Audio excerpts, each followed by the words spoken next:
Your next contest is scheduled for one fall. Well, I apologize, Jay Worth, for that interruption and my abrupt departure, but obviously Gory again trying to take over the event. We'll see if he gets his way June 17th with Crimson and Palace.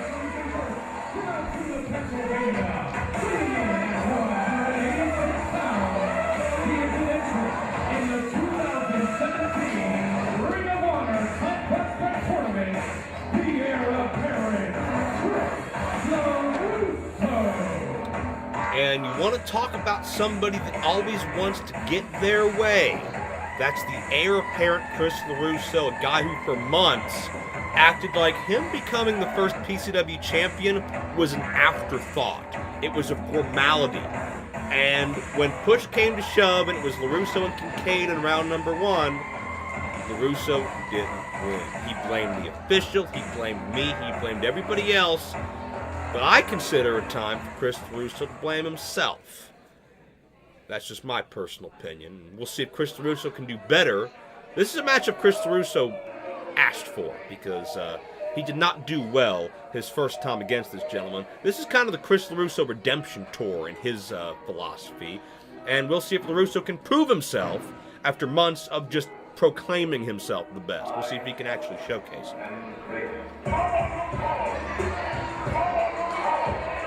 And his opponent from the 46 chambers, weighing in at 305 pounds, the Suplex Shogun, Jackson Stone is around 300 pounds. He's called the Suplex Shogun. He's obviously influenced by fighting styles in the Far East, but he's also an absolute powerhouse and a suplex machine. Chris LeRusso found that out the hard way when these two gentlemen went one-on-one the month of December. LeRusso got a chair and intentionally got himself disqualified because he could not figure out the enigma of how to beat Jackson Stone. Good Lord, just looking at him, I'm baffled. Right in face paint, the size, the jaunty way the belt is tied. And you got one, and LeRusso from behind, and already we're seeing a bit more of a killer instinct out of Chris LeRusso than we've seen in prior months. That is one way to handle the enigma that is Jackson Stone. LeRusso a lot more tentative and hesitant in many of his matches, including against Stone, but Stone elevates LeRusso with a T-bone style suplex. I believe Stone had a counter argument. Yeah, no kidding. But it's almost like something has come over LeRusso. Well, oh, man. Had something go through LeRusso, maybe the canvas. Jackson Stone in for the cover, but left the shoulders exposed. Stone we haven't seen much of here in PCW, but man, he's a force to be reckoned with here in months ahead, I would say. Oh, God. Kip up into a super kick. Didn't take the man down, though, and again, Stone catches LeRusso. Overhead he goes. I want to point out just how much elevation he is getting on each of these tosses. He picks him up over his head and then begins to fall. Yeah, almost making it look effortless, as LeRusso again needs to regroup.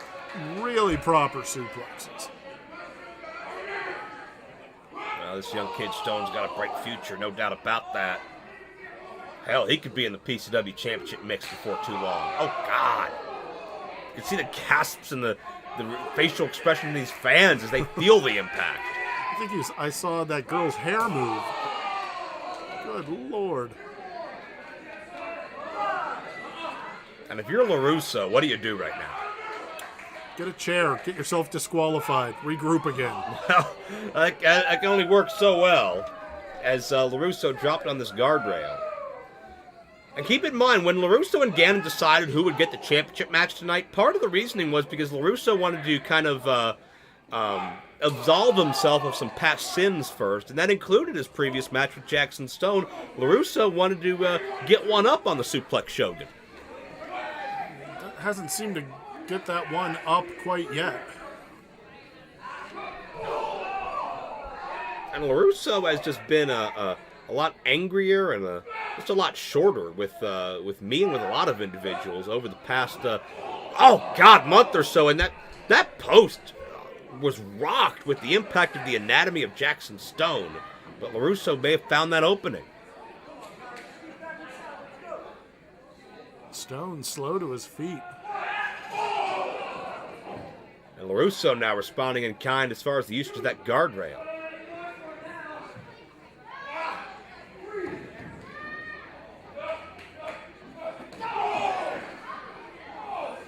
Kick right into the shoulder there. Had the arm open. Yeah, and maybe LeRusso trying to neutralize that throwing ability of Jackson Stone. Which is a smart... It's a smart way to try and handle him. But are you seeing more of an aggression and killer instinct out of Chris LeRusso in this matchup compared to some of his prior battles here in PCW? Yeah, I would say he definitely has a bit more oomph behind what he's doing. It's not all just, I deserve this. It's, here's how I can get this. And another kick right to that open arm. Yeah, this is almost a more intent side of Chris LeRusso as Stone, again, arm and shoulder, now this time into the corner. That thin turnbuckle pad protecting a solid steel bolt. A good stomp right to the arm again. So now the question becomes, can Stone still throw and snap off those suplexes with a busted wing there, Joe? And I don't think Chris LeRusso wants to give Stone an attempt to find out the answer to that question. LeRusso's keeping Stone off his feet. Notice Stone gets to a knee, but LeRusso back on him. Stone is not powerful when he's flat on the canvas, but check this out. That was a mistake. A bell clap. Yeah, but notice Stone tried to cinch in that bear hug, but obviously didn't have it in all the way. LeRusso was able to capitalize, and again, damage to that arm may have been a factor as LeRusso cinches in a crossface. And he is just yanking. You'll notice he is keeping that arm immobilized. He is not getting, Stone is not getting the arm out of that lock. And Stone is reaching for the rope, but as he reaches away, he's got to pull his own body away from that arm and shoulder and just add more pressure out of the hole. And he has LeRusso up. Oh, and again, there's that power. Even with the arm compromised, Stone was able to adjust, elevate LeRusso, and create some distance. Even with that arm compromised, he's still, what, 6'5", 6'4"? Yeah, and 300 pounds. Yeah. You don't just get rid of that by hurting someone's arm. Not at all, though LeRusso's done a great job of minimalizing it until this point, as Stone, with limited mobility of that arm, able to adjust, shoulder tackle, clothesline, one arm spine buster. That was impressive. Could that be all? Near fall. No. And Jones not sure where to go from here. I have not seen a more seamless one-arm spine buster in my life than what Jackson Stone just did. Yeah, that was you know that's not normally how he throws it, so doing that improvised and on the fly, it looked very natural. Suplex time? Can he get him up? Yes. Oh, not for long. LeRusso with a knee to counter armbar takedown. As Jim Cornette would call it, the divorce court. Doesn't just separate the shoulder, and there's a near fall. And look at the intensity on Chris LeRusso, who is just aghast and incredulous that wasn't enough.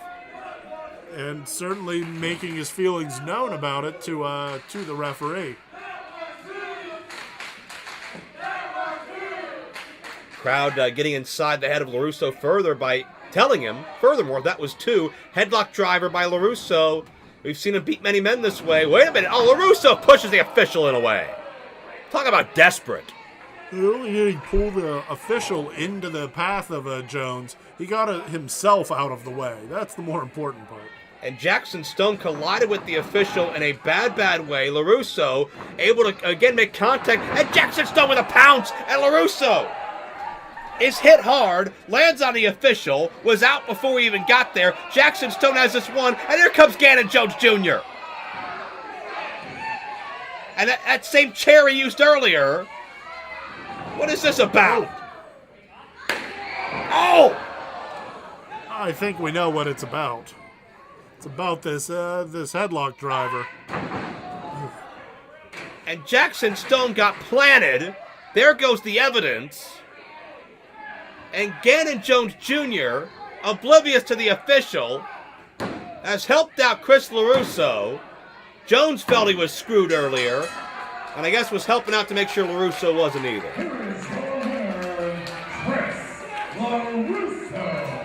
And I guess this relationship between LeRusso and Gannon may have some legs to it. Still profitable for both.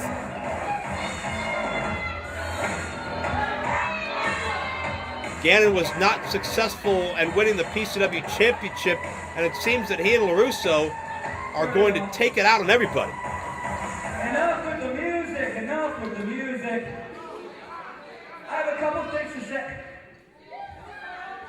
Mr. Jones Jr., would you be so kind? What?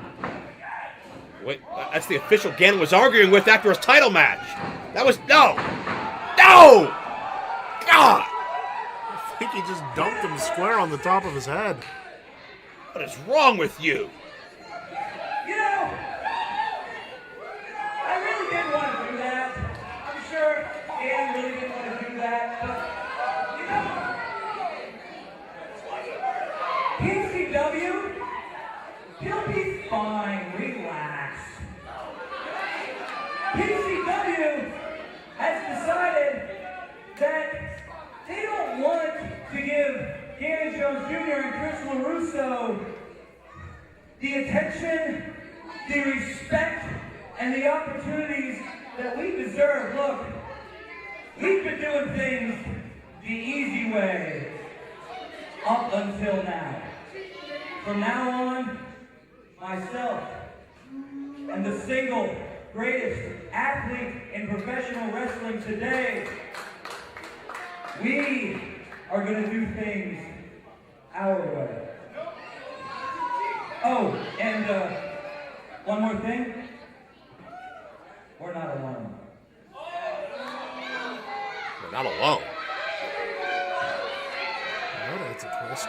LeRusso and Gannon Jones Jr. apparently an alliance against Premier Championship Wrestling. They feel this place is theirs for the taking, and after what we just witnessed, it may be hard to argue. But there will be repercussions for the way Gannon treated that poor referee, I guarantee you that. But are LeRusso and Gannon, have we heard the last of them?